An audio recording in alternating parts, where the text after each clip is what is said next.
అన్నదాత అన్నదాత మీ అన్నదాత చెమటోడ్చి ఆహారాన్నందించే రైతన్నా అనునిత్యం నీ కండదండగా నిలిచే నేస్తం ఎవరన్నా అన్నదాత అన్నదాత మీ అన్నదాత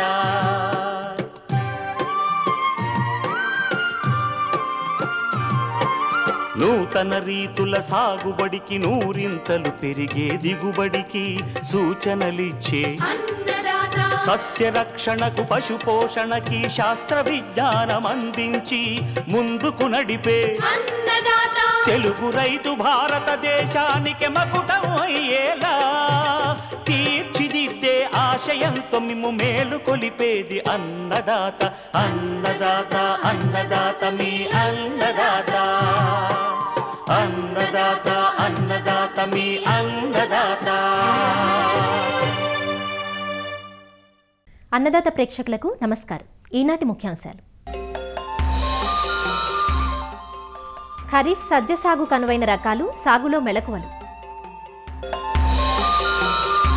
సొంత వ్యవసాయం కోసం నెట్ హౌజుల్లో ప్రోట్రేలలో కూరగాయ నారు పెంపకం, ఆధునిక పద్ధతులను అందిపుచ్చుకుంటున్న రైతు అనుభవం. ఇంకా జై కిసాన్ వ్యవసాయ సమాచారం.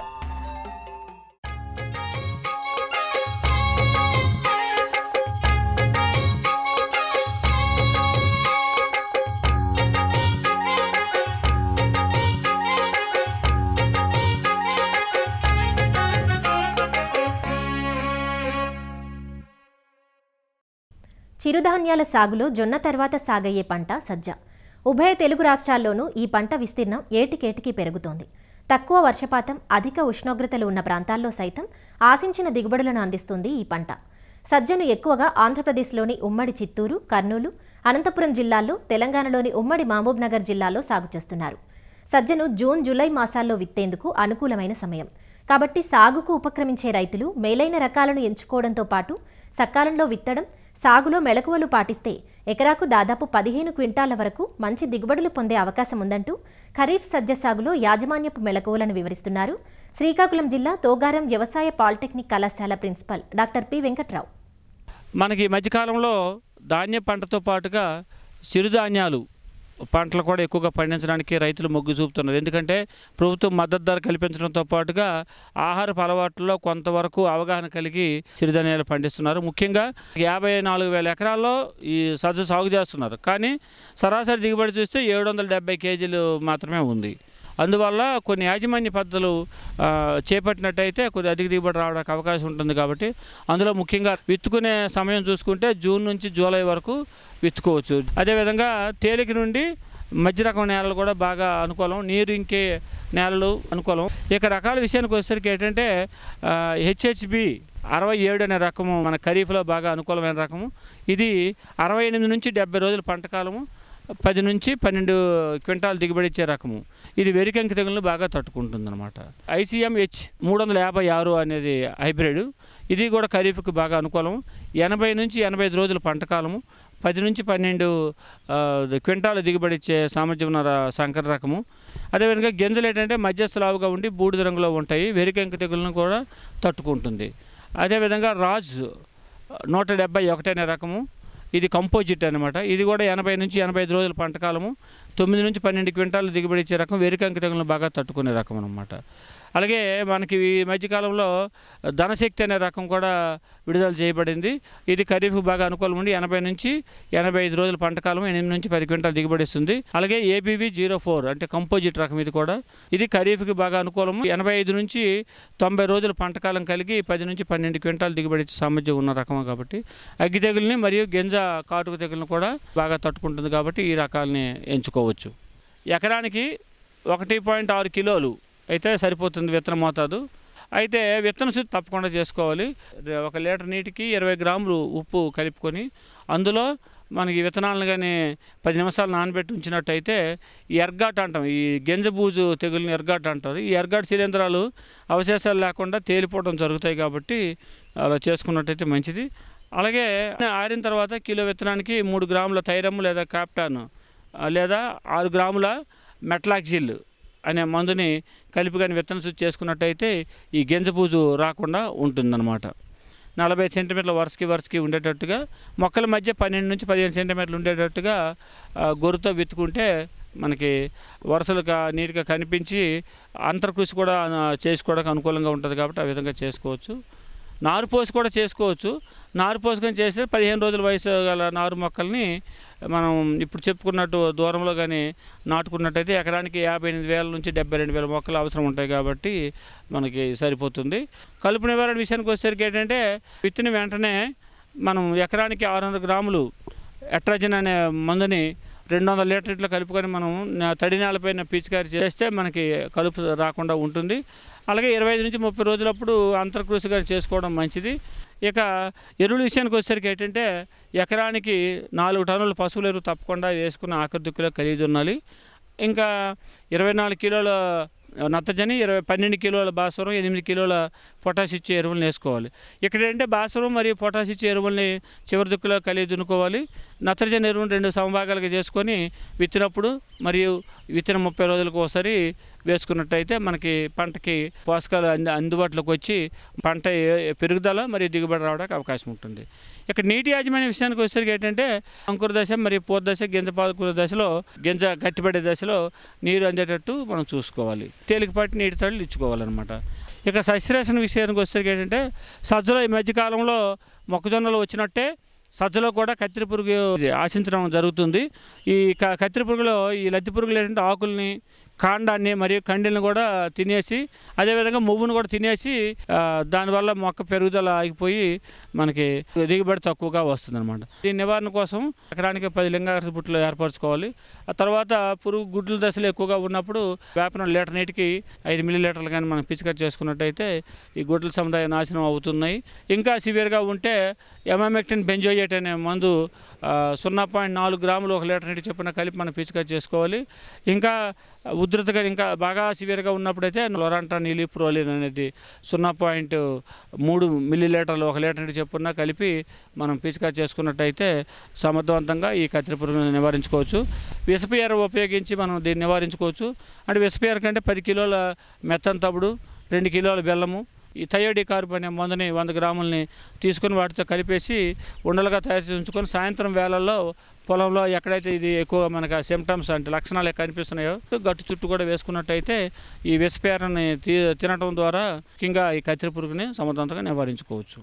మొవ్వేగ కూడా ఇక్కడ సజ్జలో కూడా బాగా ఆశిస్తూ ఉంది.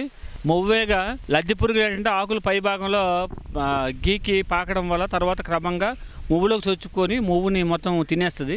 అందువల్ల మువ్వు మొత్తం చనిపోవడం కూడా అవుతుందన్నమాట. అందుకు దీని నివారణ కోసం ఏంటంటే ఖరీఫ్ సీజను తప్పకుండా మొదటి జూలై 15 లోపునే విత్తుకోవాలి.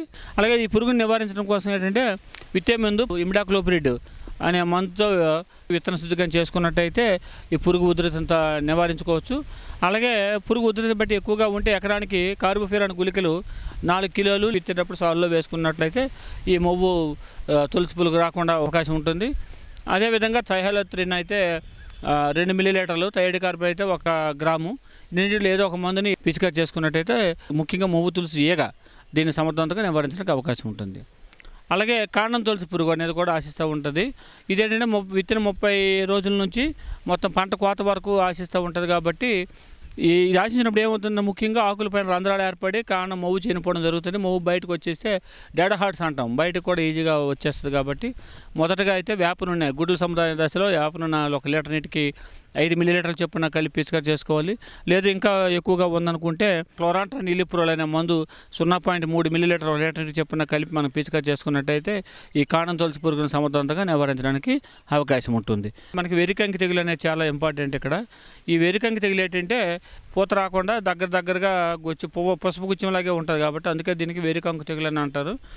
ఈ తెగులు సోకినప్పుడు ఏంటంటే మొక్కలు ఆకులు మొత్తం పసుపు రంగులోకి మారిపోవడం, అదేవిధంగా గాలిలో తేమ అధికంగా ఉన్నప్పుడు ఈ ఆకులు అడుగున తెల్ల బూజు కూడా కనిపించడం కూడా జరుగుతుంది.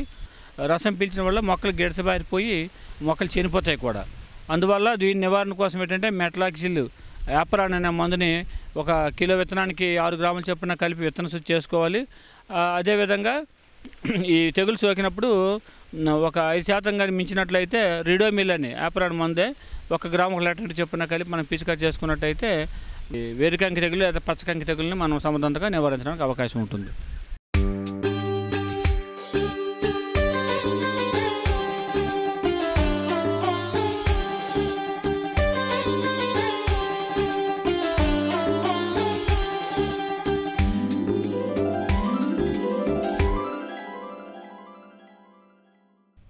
వ్యవసాయం నిత్యనూతనం.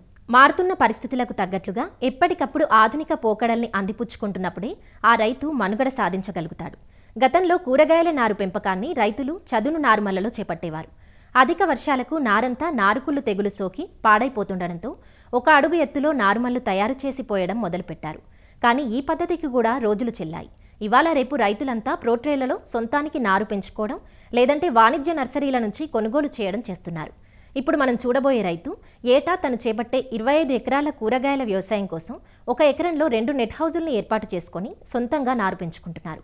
ఇందుకోసం ఆధునిక పద్ధతుల్ని పుణికిపుచ్చుకుంటూ ఖర్చుల్ని శ్రమని తగ్గించుకుంటున్నారు. హైబ్రిడ్ విత్తనాలు ఖరీదుగా మారిపోయిన ప్రస్తుత నేపథ్యంలో ప్రతి గింజను మొలకెత్తించగలిగే ప్రోట్రేల విధానం తనకెంతో సౌలభ్యంగా ఉందంటూ భద్రాద్రి కొత్తగూడెం జిల్లా సుజాతనగర్ మండలం సుజాతనగర్ గ్రామానికి చెందిన రైతు తాళ్ళూరి పాపారావు తన అనుభవాలను ఇలా తెలియజేస్తున్నారు. నేను ఒక 20 సంవత్సరాల నుంచి కూరగాయలే పండిస్తున్నాను. ఈ కూరగాయలను కూడా నేను ప్రతి సంవత్సరం టెక్నాలజీ మార్చుకుంటూ నూతన టెక్నాలజీ బట్టి అవలంబించుకుంటూ మార్పులు చేర్పులు చేసుకుంటా పండిస్తున్నాను.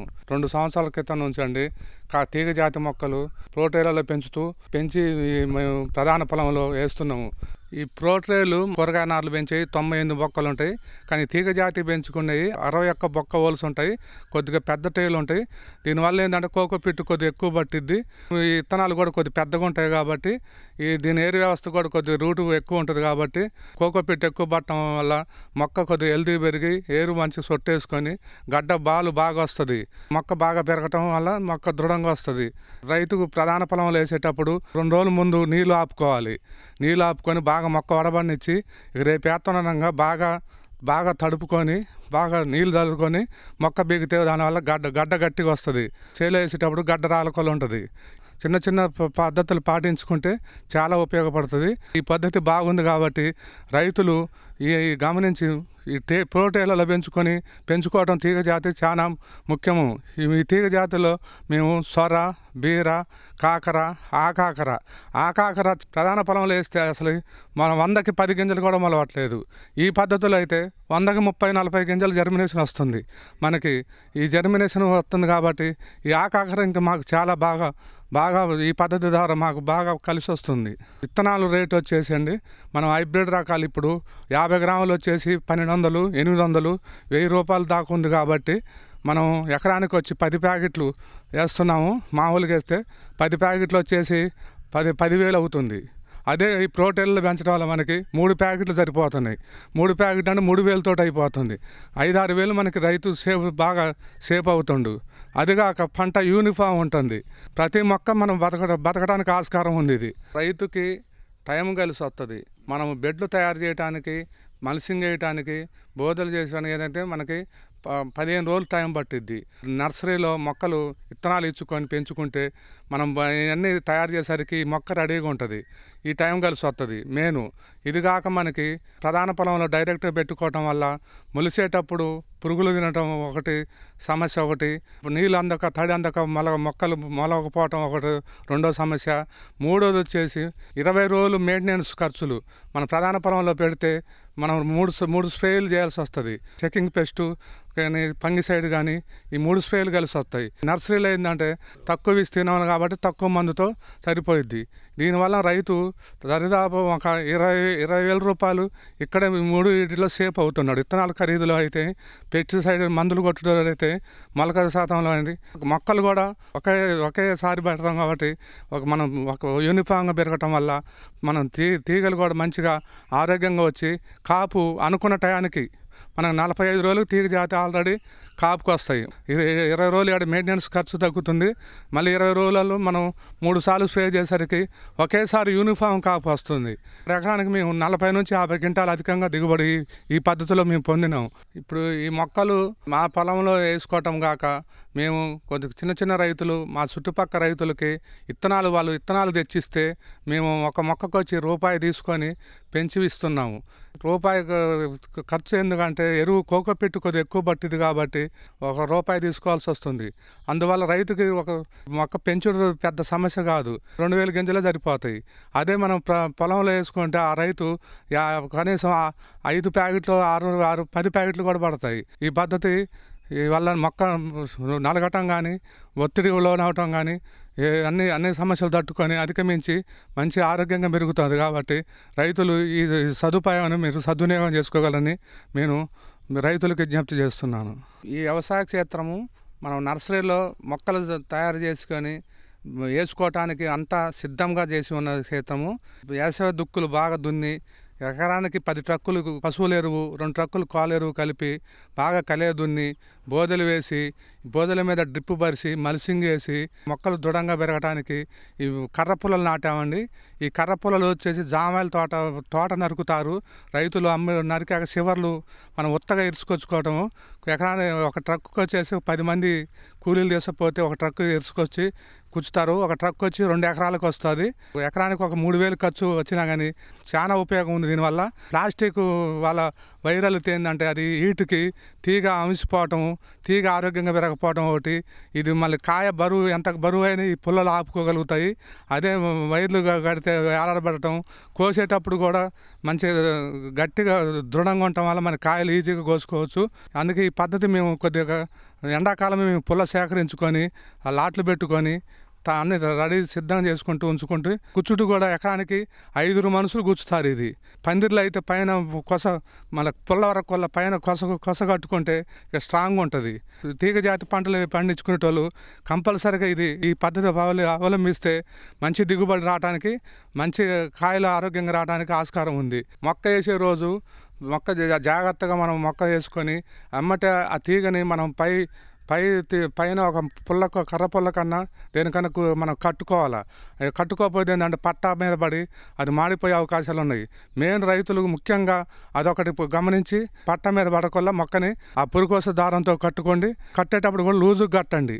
మళ్ళీ ఒత్తు కడితే మళ్ళీ మొక్క ఇరుగుద్ది. అదొక్కటి కట్టుకుంటే ఇక మొక్కలు మంచి ఆరోగ్యంగా పెరుగుతాయి. ఖర్చు ₹1 పెట్టినామంటే ₹2 ఆదాయం వచ్చేటట్టు చూసే జనాలు కొద్దిగా ఇదంతా ఖర్చు ఎక్కువ అనిపిస్తుంది. కానీ ఇప్పుడు మనం దిగుబడులు లెక్క వేసుకుంటే ఈ ఖర్చు పెద్ద సమస్య కాదు.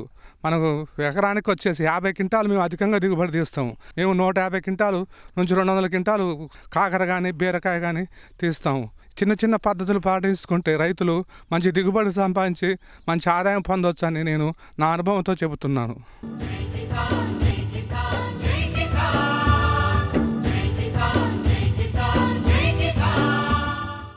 వ్యవసాయ సమాచారం ఇప్పుడు జై కిసాన్లో చూద్దాం.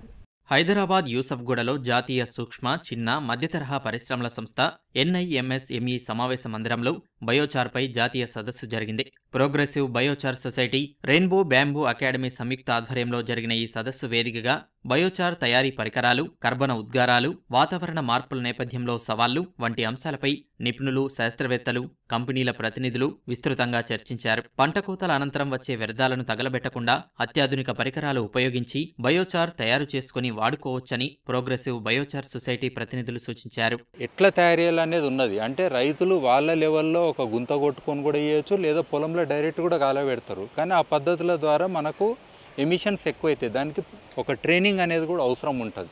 ఇదే కాకుండా పెద్ద ఎత్తున వాళ్ళు, ఎందుకంటే ఈ స్టబుల్ బర్నింగ్ అనేది అంటే పంట నుంచి వచ్చే వ్యర్థాలని తగలబెట్టడం అనేది కామన్గా అయిపోయింది. మన ఢిల్లీ చుట్టుపక్కల చూస్తే పెద్ద ఇష్యూగా కూడా ఉన్నది ప్రభుత్వానికి కూడా. సో ఇవన్నీ కాకుండా మరి వాళ్ళకి మంచి ట్రైనింగ్ ఇవ్వాలంటే మంచి ఎక్విప్మెంట్ కావాలని చెప్పి ఇప్పుడు భారతదేశంలో ఉన్న బెస్ట్ అంటే ఈ యొక్క ప్రొడక్షన్ టెక్నాలజీ, ఈవెన్ ఇంటర్నేషనల్ లాంటి సంస్థలు కూడా పార్టిసిపేట్ అయినాయి. ఇది ముఖ్యంగా చెప్పుకోనికే ఇలాంటిది ఇంతవరకు కాలేదు. ఈ యొక్క మూమెంట్కి ఐ థింక్ హైదరాబాద్ సెంటర్ ఉన్నది. దాదాపు 20 రాష్ట్రాల నుంచి ఇక్కడ జనాలు వచ్చారు. 100 మీద పార్టిసిపెంట్స్ ఉన్నారు. సో అన్ని రకాల పార్టిసిపెంట్స్ ఉన్నారు. అటు రైతులను రిప్రజెంట్ చేసే వాళ్ళు ఉన్నారు, లేదా ఇటు ఆలోచన చేసే వాళ్ళు కూడా ఉన్నారు. ఇంకా మనం ప్రభుత్వాలతో చాలా వర్క్ చేయాల్సి ఉంది. పాలసీ రికమెండేషన్స్ కానీ, even carbon credits, green credits ఇవన్నీ కొత్తగా ప్రభుత్వం ప్రవేశపెడుతున్నది. అంటే అటు మనకు సెంట్రల్ గవర్నమెంట్ కూడా చేస్తున్నది. అంతర్జాతీయంగా ఇవన్నీ ఆల్రెడీ ఉన్నాయి. 1 ton ఆఫ్ కార్బన్ సిక్విస్ట్రేషన్కి ఇలాంటి ప్రైజెస్ ఎన్నడూ చూడలేదు. ఎందుకనంటే అన్ని దేశాలు మొన్న వచ్చిన 50 డిగ్రీల సెంటిగ్రేడ్ కంటే ఎక్కువ ఉష్ణోగ్రతలు అందరు చూసిన వాళ్ళకు సీట్ల మీద లేచి ఇప్పుడు ఏదోటి చేయాల్సిందే అనేది వచ్చింది.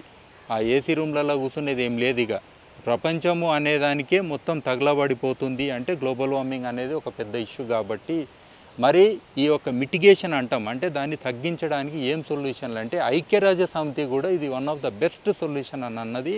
కాబట్టి ఇట్లా అందరూ గుర్తించినందుకు సో ఇందులో మెథడాలజీస్ కూడా ఆల్రెడీ డెవలప్ అయినాయి. ఇంకా మనం మన దేశంలో కూడా కొన్ని మెథడాలజీస్ ఐడెంటిఫై చేసి మన ఎస్పెషల్లీ రైతు లెవెల్లో కూడా ఈ క్రెడిట్ అంటే మనకు వచ్చే ఆ అమౌంట్ కూడా రైతుకు ఎక్కువ అందాలనేది. ఎస్పెషల్లీ ఇందులో ఎఫ్పిఓస్ చాలా ముఖ్యమైన పాత్ర వహించవచ్చు. అటు వ్యవసాయం అనండి, ఇటు నీరు అనండి, అటు గాలి అనండి, మట్టి అనండి, మట్టిలో ఉన్న కార్బన్ కూడా తగ్గిపోయింది. సో అన్నిటి సుస్థిరత గురించి కూడా మనం పాటు పడడానికి ఇది ఒక మంచి అవకాశం. మా దగ్గర వాడిన వేస్ట్ అంతటిని కూడా మేము చార్కోల్ లాగా బయోచార్ లాగా మారుస్తున్నాము. సో ఆ చార్కోల్ని మేము వినూత్న పద్ధతిలో వాడడానికి ఇంట్లో గృహోపకరణాల్లో వాల్ పార్టీషన్స్ లాగా, ప్రైవసీ స్క్రీన్స్ లాగా తయారు చేస్తున్నాము. బ్యాంబూ చార్కోల్తో కూడా ఇంటీరియర్ వాల్స్, పార్టీషన్స్ ఇవన్నీ తయారు చేస్తున్నాము. సో మన ఇళ్ళలో ఎప్పుడైతే ఈ చార్కోల్ అనేది వస్తుందో స్మెల్ అనేది అంతా పీల్చేసుకుంటుంది ఇది. సో ఇంట్లో బ్యాడ్ ఆర్డర్ అనేది ఉండదు, స్మెల్ అనేది ఉండదు. సో ఈ ప్రోడక్ట్ని కన్స్ట్రక్షన్లో ఎలా వాడాలనే ఉద్దేశంతో మేము చాలా ప్రోడక్ట్స్ తయారు చేయడం జరిగింది. అందుకు భాగంగా ఇక్కడ మేము ఎగ్జిబిషన్ కండక్ట్ చేశాము. విచక్షణారహితంగా రసాయన ఎరువులు, క్రిమి సంహారక మందుల వాడకం ప్రభావంతో పచ్చడి భూములు పనికిరాకుండా పోతున్నాయి. కర్బన శాతం పడిపోయి సారం పూర్తిగా దెబ్బతింటోంది. ఇలాంటి సమస్యలకు బయోచార్ పరిష్కార మార్గంగా నిపుణులు చెబుతున్నారు. ఇది గాలిలో ఉన్న కార్బన్ను భూమిలో నిక్షిప్తం చేయడంతో పాటు క్షేత్రాల్లో వేసిన ఎరువులు పట్టుకొని మొక్కకు బాగా అందిస్తుంది. తేమ ఆవిరి కాకుండా చేసే గుణం బయోచార్లో ఉందని కొన్ని దేశాల్లో పరిశోధన సంస్థలు, శాస్త్రవేత్తలు గుర్తించడమే కాకుండా వినియోగంలోకి తీసుకొచ్చి ప్రోత్సహిస్తున్నారు. ఎంతోమంది ఎన్నో సంవత్సరాలుగా ఈ బయోచార్ సెక్టర్లో పనిచేస్తున్నారు, బ్యాంబూ సెక్టర్లో పనిచేస్తున్నారు. బ్యాంబూ క్రూసేడర్స్ అని, బయోచార్ సొసైటీస్ అని, అసోసియేషన్స్ అని ఉన్నాయి. సో మేము కూడా నేర్చుకుంటున్నాము. సో పర్యావరణాన్ని రక్షించాలి అంటే ఎలాంటి మెజర్స్ మనం తీసుకోవాలి, ఒక జాతీయ సంస్థగా లేకపోతే ఒక వ్యక్తిగతంగా లేకపోతే ఒక ఎంఎస్ఎంఈ పరంగా అన్న విధానంలో మేము అందరితో కలిసి నేర్చుకొని అందరినీ ప్రోత్సహిస్తున్నాము. అగ్రికల్చర్ ఫామ్లో చాలా వేస్ట్ వస్తుంది. ప్యాడీ హార్వెస్ట్ చేస్తే స్ట్రా వస్తుంది, అరెకనట్ చేస్తే హస్క్ వస్తుంది. అట్లా మీ ఎనీ క్రాప్ మీరు కల్టివేషన్ చేయండి, మీకు వేస్ట్ వస్తుంది. ఇప్పుడు ఏం చేస్తున్నాము, వేస్ట్ ఒకటే బర్న్ చేస్తాము, లేకుంటే తీసి పక్కన పడేస్తాం అంతేనే. సో ఇది కాకుండా బయోచార్ టెక్నాలజీలో మనము ఈ వేస్ట్న ఎట్లా ఒక వాల్యూ యాడెడ్ ప్రోడక్ట్, మనకు మంచి న్యూట్రియంట్స్ ఉన్న ఒక ఫర్టిలైజర్ లాగా ఎట్లా యూజ్ చేసుకోవచ్చు. వేరే వేరే ఇండస్ట్రియల్లో చాలా యూజేజ్ ఉన్నాయి. ఆయిల్ ఎక్స్ట్రాక్షన్ చేస్తున్నారు, కొత్త టెక్నాలజీస్ని యూజ్ చేస్తున్నారు. ఇక్కడ బయోచార్ క్రూసేడర్స్ అంతా ఒక చాలా కమిటెడ్ గ్రూపు. ఈ టెక్నాలజీ ఎట్లా ప్రమోట్ చేయాలా, ఎట్లా ఎక్స్టెన్షన్ చేయాలా, ఈ చిన్న గ్రూప్స్ ఉండొచ్చు, కోఆపరేటివ్ ఉండొచ్చు, ఫార్మర్స్ ప్రొడ్యూసర్స్ కంపెనీ ఉండొచ్చు. ఆ లెవెల్లో ఎట్లా యూజ్ చేసుకోవచ్చు అన్నది ఒక matter of discussion. International experts వచ్చిండ్రు, వాళ్ళు వేరే కంట్రీలో ఏ టెక్నాలజీస్ యూజ్ చేస్తున్నారు అంతా ఇక్కడ డిస్కస్ చేస్తున్నారు. నేషనల్ ఇన్స్టిట్యూట్ ఆఫ్ ఎంఎస్ఎంఈ ఇది ఆర్గనైజ్ చేస్తున్నారు. ఇది నా ఆశయం అంటే మనం ఏం ఈ హాల్లో డిస్కస్ చేస్తామో అది బయట తీసుకుపోయి ఏదో ఒక స్కీమ్కి లింక్ చేయాలా, అప్పుడు ఎంటైర్ కంట్రీలో ఆల్ విలేజెస్కి రీచ్ అవుతాయి. వాతావరణ అత్యవసర పరిస్థితిని పరిష్కరించడానికి బయోచార్ ఒక శక్తివంతమైన సాధనమని సదస్సు సందర్భంగా నిపుణులు చెబుతున్నారు. రానున్న రోజుల్లో రైతుల్లో మరింత అవగాహన కల్పించే దిశగా కృషి చేస్తామని వివరించారు. మరిన్ని విభిన్న అంశాలతో రేపటి అన్నదాతలు మళ్ళీ కలుసుకుందాం. అంతవరకు సెలవు, నమస్కారం. అన్నదాతలు తమ సందేహాలు, సమస్యలను 1800-425-4085 టోల్ ఫ్రీ నెంబర్లో ఉదయం 10 నుంచి 11 గంటల మధ్య పని దినాలలో సంప్రదించగలరు. ఈ కార్యక్రమాన్ని యూట్యూబ్లో www.youtube.com/అన్నదాత ఈటీవీ లింక్ ద్వారా వీక్షించవచ్చు. అన్నదాత కథనాలు ఈటీవీ విన్ మొబైల్ యాప్లో వీక్షించండి.